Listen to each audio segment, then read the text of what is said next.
नमो अरिहन्ताणं नमो सिद्धाणं नमो आयर्याणं नमो वज्जायाणं नमो लोये सव्वसाहुणम् एसो पंच नमुक्कारो सर्वपावपणासनो मंगलाणं च सव्वेसिं परमं हवै मंगलम्।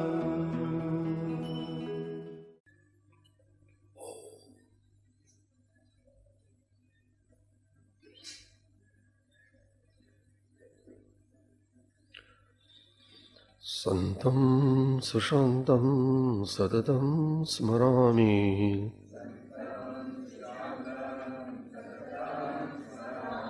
सन्तं सुशान्तं सततं स्मरामि।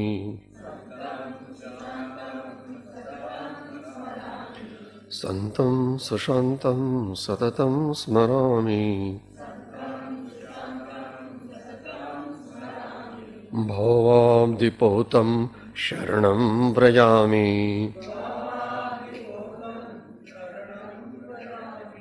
भवाब्धिपोतं शरणं व्रजामि।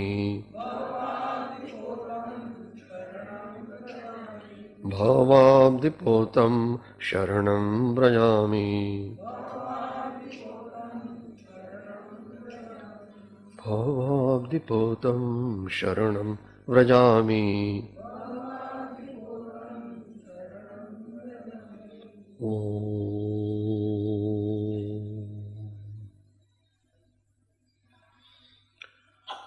अज्ञानतिमिरान्धानाम् अज्ञानाञ्जनशलाकया चक्षुः उन्मीलितं येन तस्मै श्री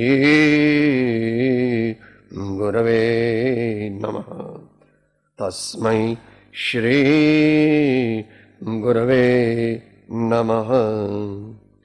श्री परम गुरवे नमः। परम्पराचार्य गुरवे नमः।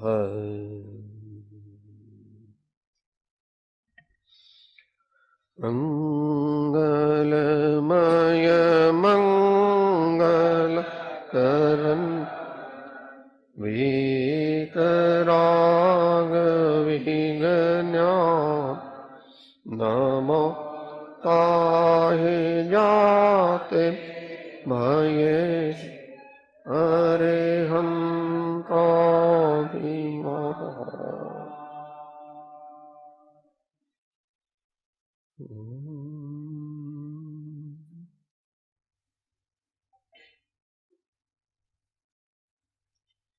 સ્વાધ્યાયમાં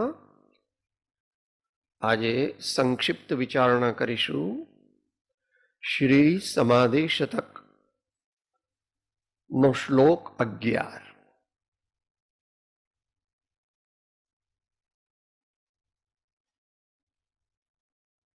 નવા ભાઈઓ માટે 5મી સદીમાં થયેલા મૂળ સંઘના નાયક अलौकिक गुणों धारण करना, एक बाजू सरवार सिद्धि जेवो वर्तमान में उपलब्ध सौथी प्रथम तत्वार सूत्र उपरनी टीका नो ग्रंथ लखे छे। बीजी बाजू इष्टोपदेश ने समाधि शतक जेवा प्योरली आध्यात्मिक ग्रंथों लखे। ત્રીજી બાજુ વૈદિકી અને ઔષધ શાસ્ત્રના અનેક ગ્રંથો તેઓએ લખેલા મનાય છે। ચોથી બાજુ સંસ્કૃતની જેટલી ભક્તિ છે એટલી પૂજ્યપાદ ભગવાનની લખેલી ગણવામાં આવે છે।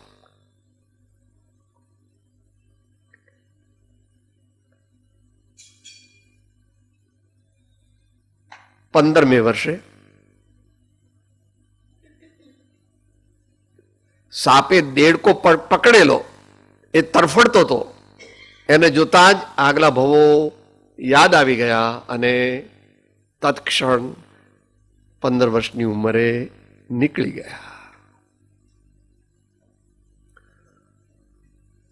વ્યવહારથી આ દુનિયાનું સર્વપ્રથમ વ્યાકરણ એટલે કે સૌથી શ્રેષ્ઠ વ્યાકરણ પાણીની, એના તેઓ ભાણિયા થાય.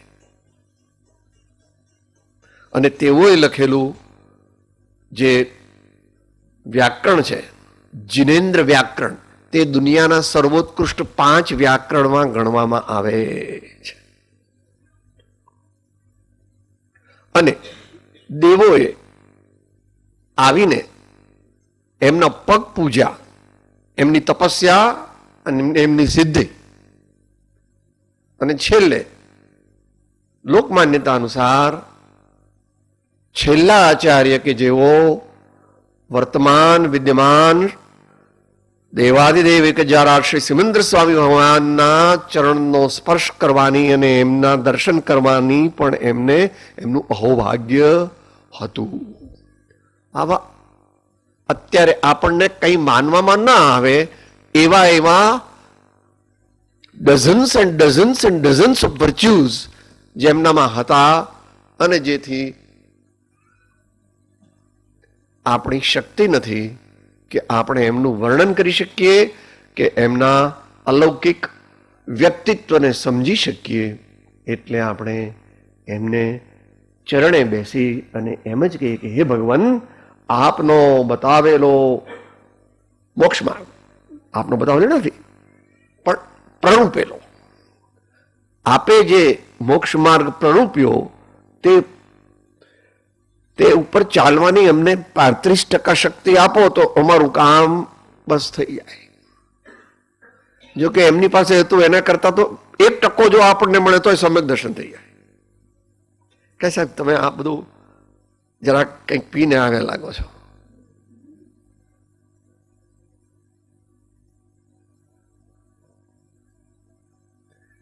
ગુણગુણના ભંડાર.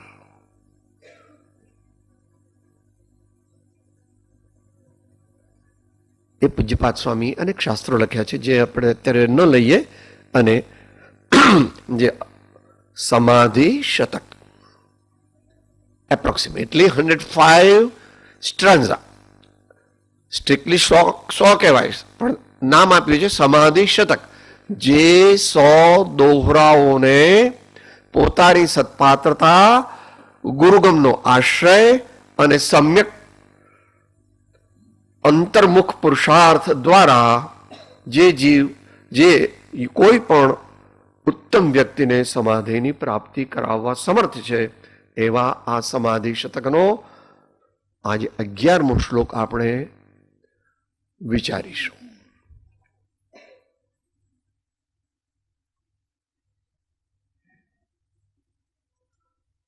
સ્વપરાધ્ય વસાયેન દેહેશ્વ વિદિતાત્મનામ વર્તતે વિભ્રમઃ પુંસામ પુત્ર ભાર્યાદિગોચર. અજ્ઞાની જીવ કેવો હોય એનું સાદી ભાષામાં વર્ણન કરે, આપણે બધા સમજી શકીએ. ખોટું ન લગાડવું કહીએ કે સાહેબ તમે what do mean, I don't mean anything and I don't સે એનીથિંગ. ભગવાન કહે છે એ હું તો વાંચું છું. હવે એનું ગુજરાતી એક લીટી બોલીશું. વિભ્રમ પુત્ર રમાદિગત આત્મ અગ્નને થાય. વિભ્રમ પુત્ર રમાદ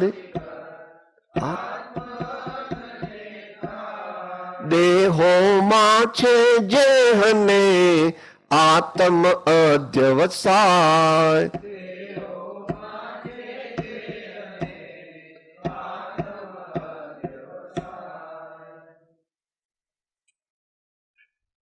ભગવાનની મૂળ ગાથાનો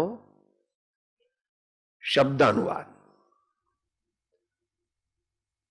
આત્માના સ્વરૂપથી અજ્ઞાત પુરુષો એટલે મનુષ્યોને, જેમણે આત્માને જાણે નથી તેવા,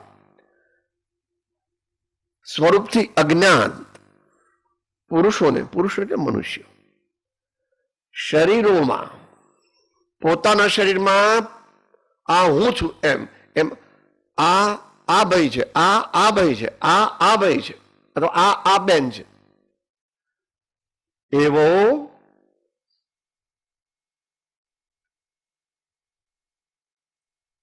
શરીરોમાં પોતાની અને પરની આત્મબુદ્ધિના કારણે, એટલે શરીરમાં પોતાના શરીરને પણ પોતાનું માને છે, બીજાના શરીરને પણ બીજાનું માને છે. ભાઈ દ્રવ્ય જુદા છે. તું જેને કહે છે કે જુઓ મારી છાતી, જુઓ મારી મૂછો, બધું ઘણું બધું કહે છે, ભાઈ આ તારું નથી, આ તો પૂર્વે બાંધેલું નામકર્મ ઇત્યાદિથી તને આ શરીર સંયોગમાં થોડા દિવસ માટે મળ્યું છે. અને એવી જ રીતે તું કહે છે કે આ મારા ધર્મપત્ની છે, આ મારા દીકરા છે, આ મારા બંગલા છે, આ મારી મોટરો છે, સો ફોર્થ, આ મારો આલ્સેશિયન છે, એમ પણ કે પાછા.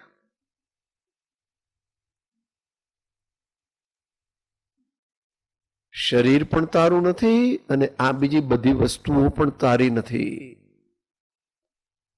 એ બધા આત્મા જુદા જુદા છે.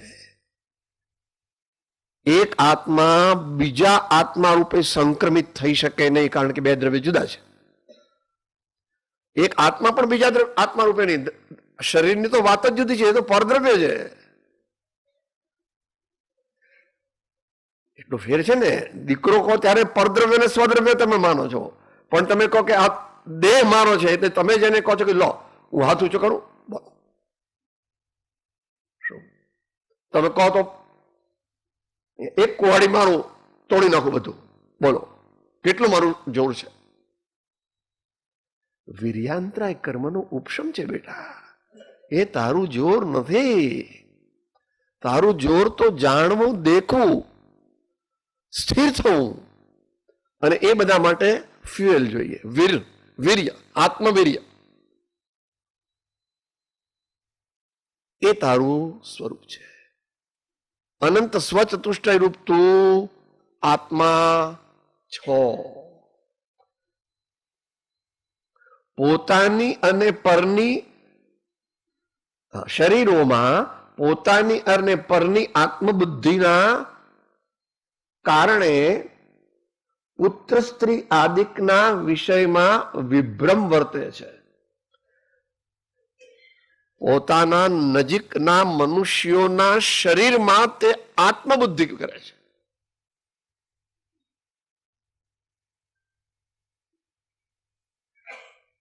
કોના કોના શરીરમાં? પોતાના, પુત્રના, સ્ત્રીના, આદિકના, એટલે બીજા બધા. હમણાં કીધું ને, આલ્સેશિયન પણ કીધું.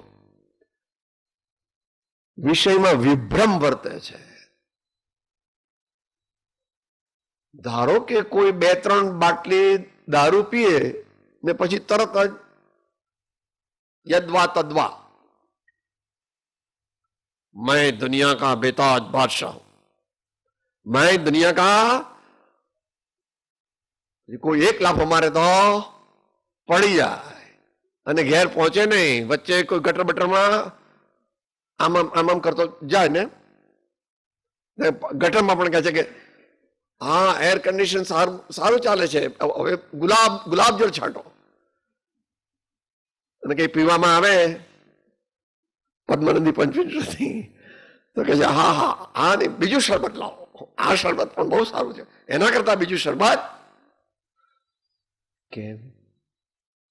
મૂળમાં બોલ પ્રભુ, મૂળમાં બોલ. તું જે નથી તે તું છો એમ માને છે, અને તું જે છો, જે ભગવાન સર્વજ્ઞ અને મહાજ્ઞાની ધર્માત્મા આચાર્ય માને જ કહે છે, તે તું માનતો. આપણે બધી જે આપણે માનતા અહીંયા માનીએ છીએ, પણ અહીંયા વાત કે એનો શાંતિ રાખો, એમની તબિયત બગડી ગઈ છે પણ સારી થઈ. મારાથી નથી રહેવાતું. ના ના, દોડ આંસુ પડે પડે એ જરા સ્વાભાવિક છે દુનિયાના લોકો, પણ શાંતિ રાખો. તમે જેટલું વધારે રડશો એટલા વધારે દુઃખી થશો. જેટલા આંસુ વહાવશો, જેટલા અભિનિવેશ કરશો, તો એટલા વધારે ક્વોન્ટિટેટિવ ને ક્વોલિટેટિવ એવા ક્રમો બંધાશે કે છક્કા છૂટી જશે. પ્રભુ ઘણું બધું કરશો તો પણ એનાથી છૂટાશે. માટે રડવું આવે છે, પણ મારે રડવું નથી. મારે પ્રભુનું સ્મરણ કરવું છે. જે સંબંધ તે દેહધારી સાથે હતો તે સમાપ્ત થઈ ગયો. તેથી તે દેહધારી પોતાના કર્મ અનુસાર બીજી ગતિમાં ગયો છે. એમ જ્ઞાની ચિંતવે છે. જેનો સંયોગ થયો છે એનો વિયોગ અવિનાભાવી છે. કાં તો તું પહેલા જતો રહે, કાં તો એ પહેલા જતા રહે. એ વાત જુદી રહી ગઈ. આ પ્રમાણે આ ગાથાની શબ્દાર્થ છે. અજ્ઞાની કોણ? ટૂંકમાં આપણે આપણી જાતનું સેલ્ફ એનાલિસિસ કરવું કે હું કેટલો અજ્ઞાની છું, કેટલી ડિગ્રીનો છું. અહીંયાથી અત્યારે હમણાં બોલે બહાર જઈને કે ના ના મારું તો કોઈ નથી, આ શરીર તો મારું નથી. અને જરા આગળ જઈને જો ઘેર દીકરાને કે ધર્મપત્નીને જરાક તાવ આવ્યો તો રડવા માંડે, બહુ આવ્યો છે. અરે પણ ભાઈ શાંતિ રાખ, એનો ઉપચાર કર. પણ આમાં કેમ રડવા માંડ્યો?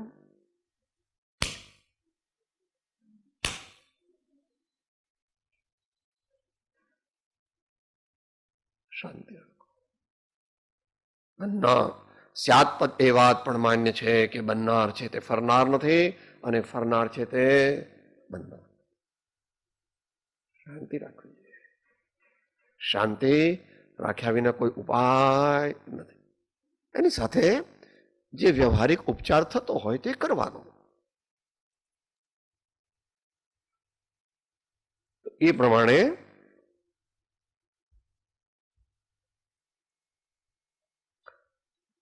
આત્મભ્રાંતિ દેહાદિમાં જે કરે છે,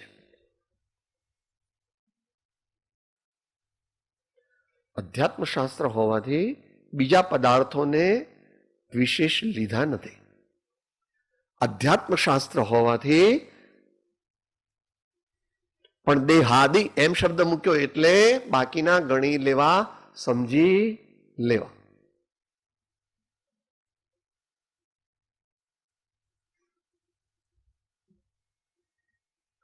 એનો ટીકાકાર આચાર્ય શ્રી પ્રભાચંદ્ર દેવે એની ટીકા કરેલી છે. એ સંક્ષિપ્તમાં સમજીશું. આ મૂળ ગાથા છે.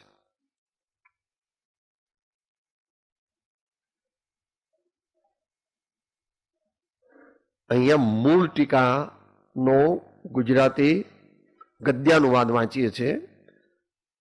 એટલે ભાષામાં સંસ્કૃતનું ગુજરાતી કર્યું હોવાથી ભાષાનું સૌષ્ઠવ જેટલું હશે તેટલું જળવાવું જોઈએ, એટલું નહીં જળવાય. આપણે તો સમજવું છે.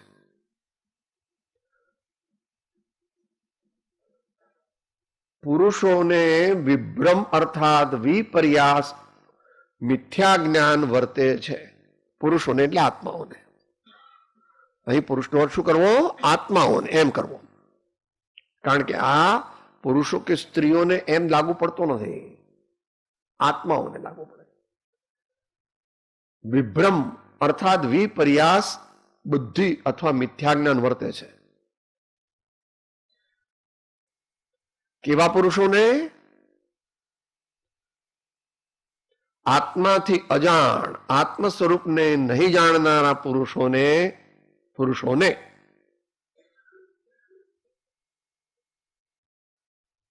જેને જેટલા લોક પ્રતિબંધ, સ્વજન પ્રતિબંધ, દેહાદિ પ્રતિબંધ અને સંકલ્પ વિકલ્પ પ્રતિબંધ જેને જેટલો હોય તેટલા પ્રમાણમાં તે જીવ અજ્ઞાની હોય છે. ડિગ્રી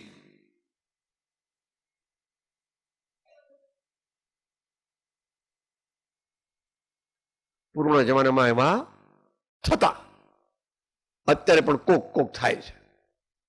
જેવું જાણે કે મારો દીકરો ગુજરી ગયો અથવા પતિ ગુજરી ગયા અથવા પત્ની ગુજરી ગઈ એટલે પેલી સીધા જ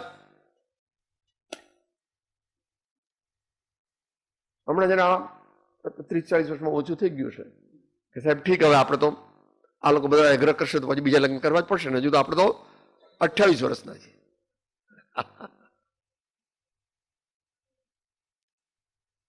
વૈરાગ્યના પ્રબળ નિમિત્તો મળ્યા છતાં જે જીવ રાગની વૃદ્ધિ કરે છે, કૃપાળુદેવે લીધું છે ને કલોલવાળા ભાઈ ઉપર, કુંવર ના બીજા ભાઈ છે, અનંત કાળ થઈ ગયો તોય પણ કોઈ જીવ કોઈનો પિતા કે પુત્ર થઈ શક્યો નથી. માટે તેમ કરવું યોગ્ય નથી. અને જે અંદરમાં ખેદ થાય છે એને ભગવાનની વાણીના માધ્યમથી, ગુરુઓના ઉપદેશથી, સત્સંગની ઉપાસનાથી વૈરાગ્યને લાવીને એ રાગને મોળો પાડો. એ રાગને મોળો પાડો, નહીં તો જ્ઞાન થવાનું નથી. વધારે રાગી જીવ હોય એને જ્ઞાન થાય નહીં, અને જે જ્ઞાની હોય તેને વધારે રાગ થાય નહીં. બંને રિવર્સ. જ્ઞાનીની વ્યાખ્યા ભગવાને કહી છે, સમ્યક દ્રષ્ટે ભાવતી નિયતમ જ્ઞાન વૈરાગ્ય શક્તિ. જ્ઞાન વૈરાગ્ય, એકલું જ્ઞાન ઘણું હોય શાસ્ત્રનું તો તે જ્ઞાની નથી. શાસ્ત્રોનું જ્ઞાન તે બાહ્ય જ્ઞાન છે, શબ્દ જ્ઞાન છે, ભાષા જ્ઞાન છે. આખી આત્મસિદ્ધિ એટલા માટે લખી આ વસ્તુ, આ બે જ પોઈન્ટ સમજાવવા માટે. બોલો. કોઈ ક્રિયા જડ થઈ રહ્યા શુષ્ક જ્ઞાનમાં, કોઈ માને માર્ગ મોક્ષનો કરુણા ઉપજે જો. બંને લઈ લેવા. અત્યારે અહીંયા આગળ શુષ્ક જ્ઞાનીનું વર્ણન છે. જ્ઞાન જેનામાં માત્ર જ્ઞાન છે અને વેદન નથી, અંતરના ભાવોમાં રાગ દ્વેષની ઓછપ થઈ નથી, તે જીવ અજ્ઞાની હોય છે. વારંવાર જેની દ્રષ્ટિ અંતર્મુખ થઈ જાય છે એ જીવ જ્ઞાની હોવાના મેક્સિમમ ચાન્સ છે. આપણે કઈ એકદમ કોઈને સર્ટિફિકેટ આપવું નહીં, અને આપણી સાથે આપણું એ ધ્યેય નથી. આપણું ધ્યેય પોતાનું સેલ્ફ એનાલિસિસ કરવું. કારણ કે જ્ઞાની બધા સરખા નથી. સામાન્ય જ્ઞાની જે છે એ તો જઘન્ય જ્ઞાની છે. એનાથી એક દેશ સંયમ ધારણ કરે ત્યારે વિશેષ જ્ઞાની થાય. સકળ સંયમ થાય ત્યારે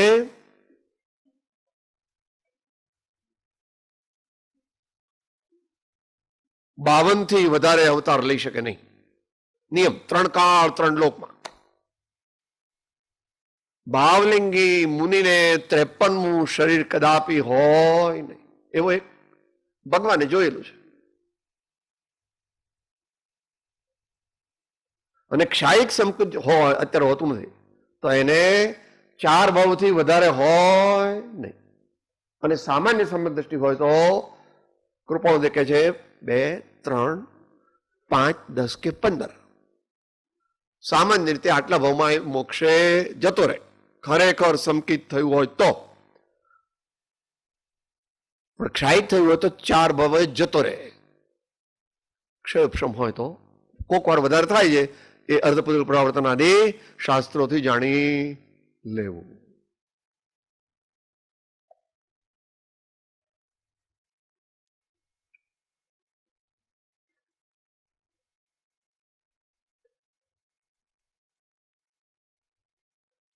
એટલે આત્મ સ્વરૂપને નહીં જાણનારા મનુષ્યોને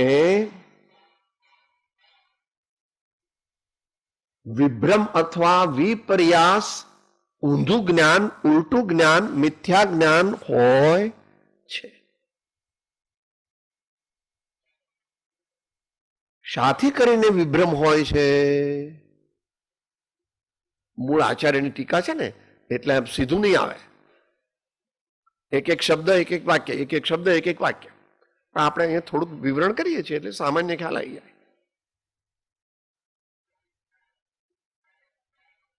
કૃપાળુદેવે આ બાબત ઘણો બધો પ્રકાશ પાડ્યો છે. 902 જે બીજો ભાગ છે એ જાણી લેવો. બાકી તો પ્રથમ દેહ દ્રષ્ટિ હતી તેથી ભાસ્યો દેહ, હવે દ્રષ્ટિ થઈ આત્મામાં ગયો દેહથી. છૂટે દેહાધ્યાસ તો નહીં કરતા તું કર્મ, નહીં ભોગતા તું તેનો એ જ ધર્મનો. ઉપદેશ્યાયની અંદર પણ 14 આંકની અંદર અજ્ઞાનના પ્રમાણમાં દેહાત્મ બુદ્ધિ વધારે હોય છે અને જ્ઞાન જેટલું વધારે હોય એટલા પ્રમાણમાં દેહાત્મ બુદ્ધિનો નાશ થઈને આત્મબુદ્ધિ થાય છે.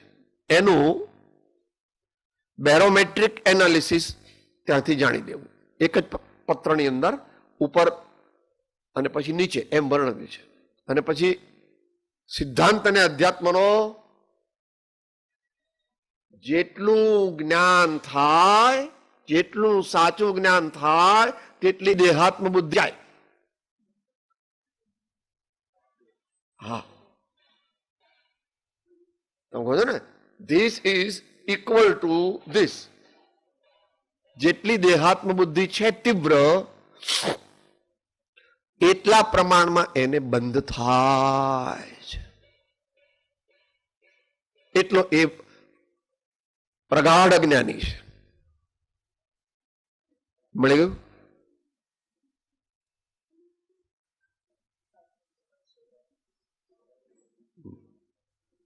અહીંયા આગળ નથી પણ એ તો મળી ગયું.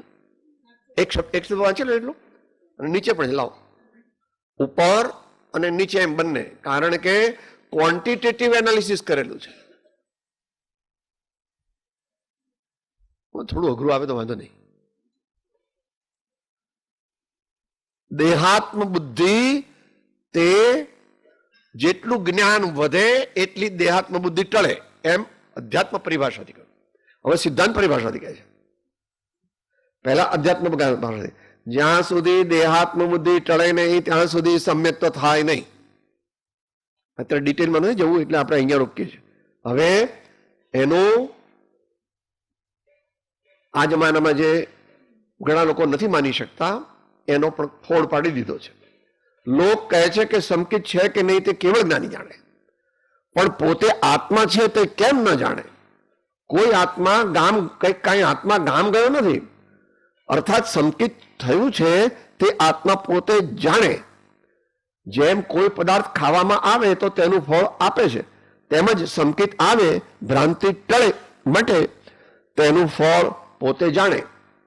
જ્ઞાનનું ફળ જ્ઞાન આપે જ, એમ કરીને ત્યાં આગળ એના અસ્તિત્વની વાત કરી, અવિનાભાવી સંબંધની વાત કરી. હવે એનું ક્વોન્ટિટેટિવ એનાલિસિસ સિદ્ધાંત પદ્ધતિથી કરે છે.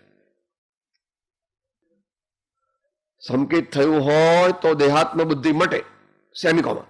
જો કે અલ્પબોધ, મધ્યમ બોધ, વિશેષ બોધ જેવો એટલે જેટલો હોય તે પ્રમાણે પછી દેહાત્મ બુદ્ધિ મટે. દેહને વિશે રોગ આવે જેનામાં આકુલ વ્યાકુળતા માલુમ પડે તે મિથ્યા દ્રષ્ટિ જાણવા. એ અપેક્ષા એ સમજી લેવું. એ પાછું બીજે આવે છે એક વાર. જ્ઞાનીને પણ કોઈ વાર અસહ્ય વેદના થાય તો મોઢામાંથી ચીસ વગેરે નીકળી જાય, પણ તરત પાછા પોતાને જાણે આ કર્મનું.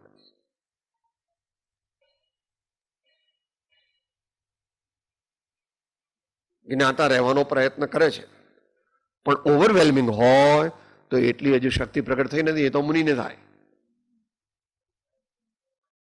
અને તે શુદ્ધોપયોગી મુનિને મુખ્યપણે. આમ તો બધા મુનિઓને થાય. ને વાત ચાલતી હતી કે ક્વોલિટેટિવલી અને ક્વોન્ટિટેટિવલી there is relation that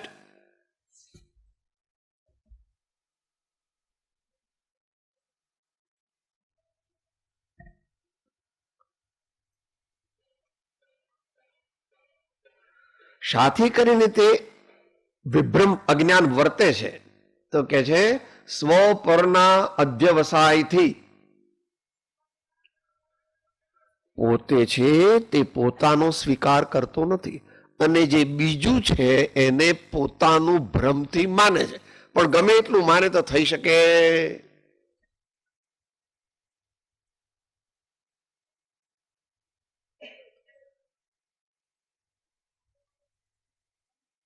આમ તો બોલીએ તો બરાબર છીએ, પણ ચિંતન પૂર્ણ બોલતા નથી. ના મારા તન રૂપ કાંતિ યુવતી ના પુત્ર કે ભ્રાતના, ના મારા ભૃત સ્નેહીઓ સ્વજન કે ના ગોત્ર કે જ્ઞાતના, ના મારા ધન ધામ યૌવન ધરા એ મોહ અજ્ઞાત્વના, રે રે જીવ વિચાર એમ જ સદા અન્યત્વદા. ભાવના બોધની વાત છે, હજુ મોક્ષવાળા ચાલુ નથી થઈ. એવું બધું બોલે એ લોકો કે એ બધું કે સાચું હોતું હશે. જ્ઞાની ખોટું કે સારું, હવે તારું નવું સાયન્સ કાર્ડ. એ તો માનતા ધ્રુજે છે, તો આચરતા શું થશે એનું? માન હજુ તો કોઈને બતાવવાનું નથી, પણ અંદરથી કોઈ કે દીકરો દીકરો મારો, કેટલી આસક્તિ વર્તે છે. એ બધી વસ્તુ ઉપર સમજી લેવી. સીતાનો વિચાર કરવો, એના પપ્પાની એબ્સન્સમાં બંનેને 13-14 વર્ષ સુધી એકલા મોટા કર્યા, અને તરત જ સમય આવ્યો એટલે 1 મિનિટમાં એમને બંનેને છોડી દીધા અને એમના પપ્પાને પણ છોડી દીધા. તો એ 16 સતી સ્ત્રીમાં 1 સતી છે. અથવા આપણે આ બધા સીતાના તમારા જેવા આ ભગતડા હોય ને, સીતા સીતા હું સીતામાં, આ વિતરાગ દર્શનની દ્રષ્ટિએ એનું એનાલિસિસ છે.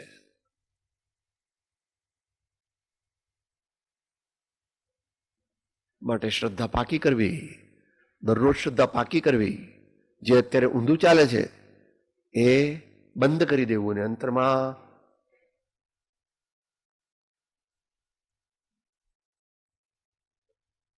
શ્રદ્ધા, એવી શ્રદ્ધા પાકી કરવી. એવી શ્રદ્ધા પાકી થાય એટલે જ્ઞાન પાકું થાય, અને બંને પાકા થાય તો પછી આચરણમાં પણ આવે, જેટલા પ્રમાણમાં આચરણમાં આવે.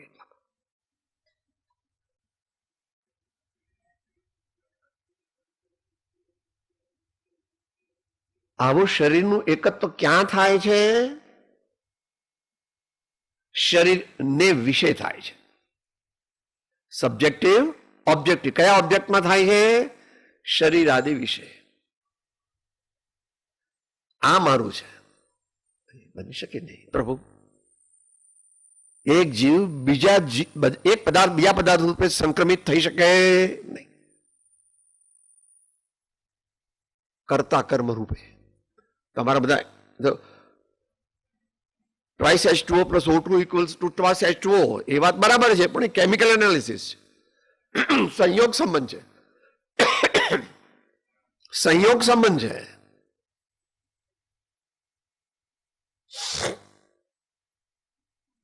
કેવો વિભ્રમ થાય છે? પુત્ર ભાર્યાદી વિષયક વિભ્રમ થાય છે. પુત્ર ભાર્યાદી એટલે બધા, બાકીના સમજી લેવા.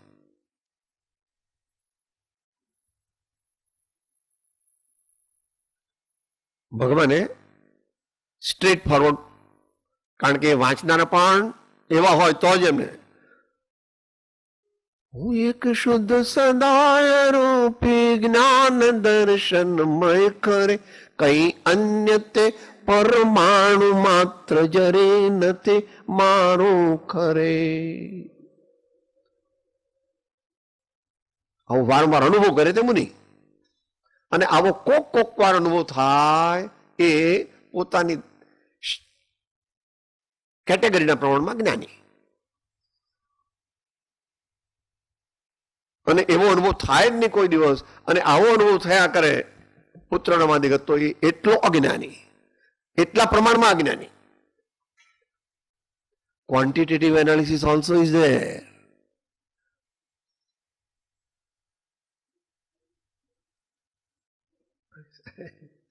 એવું એનું લોજિક આપો સાહેબ. એનું લોજિક ભગવાને કહ્યું છે કે જેટલું જીવને જેટલા પ્રમાણમાં જે કર્મનો સ્થિતિ અનુભાગ પ્રદેશ કે અનુભાગ પ્રકૃતિ, અહીંયા તો મોહનીની વાત ચાલે છે. જેટલી તું માળા તારા દીકરા બંગલા મોટર સોનું ચાંદી હીરા માણેક મોતી, અથવા તું તારા શિષ્યોની મંદિરોની કે તે રચેલા શાસ્ત્રોની માને છે અંતરથી, તેટલો તું અજ્ઞાની છો. એટલે તેટલો હું અજ્ઞાની છો, એટલે તેટલો તે જીવ અજ્ઞાની.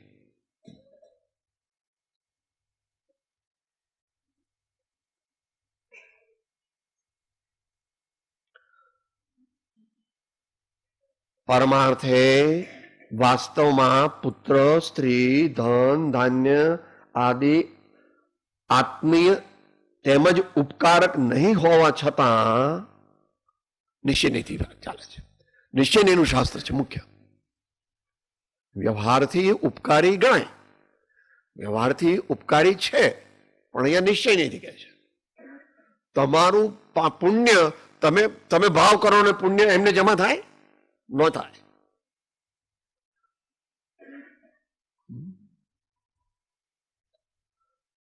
શાસ્ત્ર સિદ્ધાંત અકાટ્ય છે, તેમાં તીર્થંકર ભગવાન પણ કાંઈ ફેરફાર કરી શકે.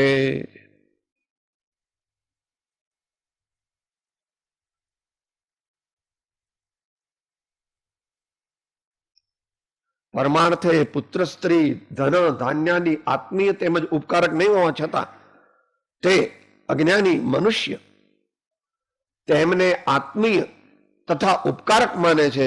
તેમની સંપત્તિમાં તે સંતોષ તથા તેના વિયોગમાં મહાસંતાપ અને આત્મવધાદિક પણ કરે છે. પહેલા એવો રિવાજ હતો ને કે મારા પતિ ગુજરી ગયા તો મારે જીવવું નથી. આત્મવધ એટલે આત્મહત્યા એટલે સુઈસાઇડ. એટલા બધા તીવ્ર આવેગમાં આવવાની જરૂર નથી, પણ કોઈ આવતું હોય તો એમાંના જે સમજુ મનુષ્ય હોય એને સમજાવવો જોઈએ કે ભાઈ આવું તો બધાને થવાનું છે. તો શોક થાય ખરો, પણ એની મર્યાદા લાવી દેવી, અને જો મર્યાદા ના લાવો તો તે પ્રમાણે કર્મ બંધાશે. જય પ્રભુ. એમાં ઇન્દ્ર, જિનેન્દ્ર, નરેન્દ્ર કાંઈ ફેરફાર કરી શકે? આ પ્રમાણે આપણે અભ્યાસ કરીએ કે જગતના પદાર્થો તે નિશ્ચય નહીંથી મારા નથી, અને તેથી મારે એમની સેવા કરવી અથવા એમને કથનથી ઉપકાર કરવો એમનો, પણ એમની માળા જપવી. એમની માળા જપવી. જે આ બધા પદાર્થોની માળા જપે એ જીવ મુમુક્ષુ ઉત્તમ કોટીનો બની શકે નહીં.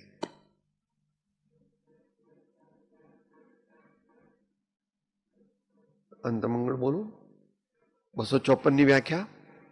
સર્વ પ્રકારની મોહાશક્તિથી મૂંઝાઈને મોક્ષને વિશે યત્ન કરવો તેને મુમુક્ષુતા કહીએ, ઉત્તમ મુમુક્ષુતા કહીએ.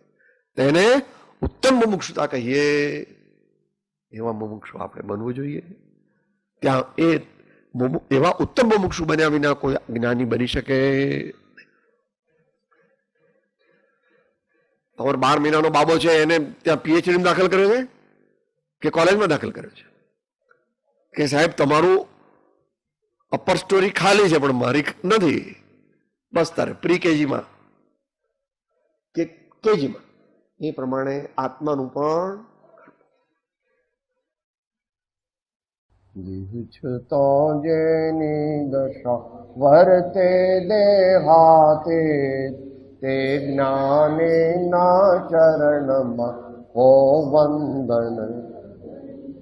ઉમાવૃત સ્વામી ભગવાન કી, સબ સંતન કી. ઓમ શાંતિ શાંતિ શાંતિ. હું આત્મા છું, આપનો સેવક છું, સૌનો મિત્ર છું. હું આત્મા છું, આપનો સેવક છું, સૌનો મિત્ર છું. હું આત્મા છું, આપનો સેવક છું, સૌનો મિત્ર છું.